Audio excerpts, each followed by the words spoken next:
تمہارا پروردگار خوب جانتا ہے کہ تم اور تمہارے ساتھ کے لوگ کبھی 2/3 رات کے قریب اور کبھی آدھی رات اور کبھی تہائی رات قیام کیا کرتے ہو،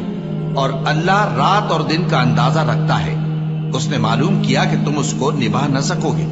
تو اس نے تم پر مہربانی کی، پس جتنا آسانی سے ہو سکے اتنا قرآن پڑھ لیا کرو۔ اس نے جانا کہ تم میں بعض بیمار بھی ہوں گے اور بعض اللہ کے فضل یعنی معاش کی تلاش میں ملک میں سفر کریں گے اور بعض اللہ کی راہ میں لڑیں گے، تو جتنا آسانی سے ہو سکے اتنا قرآن پڑھ لیا کرو، اور نماز قائم کرتے رہو اور زکوٰۃ ادا کرتے رہو اور اللہ کو نیک نیتی سے قرض دیتے رہو،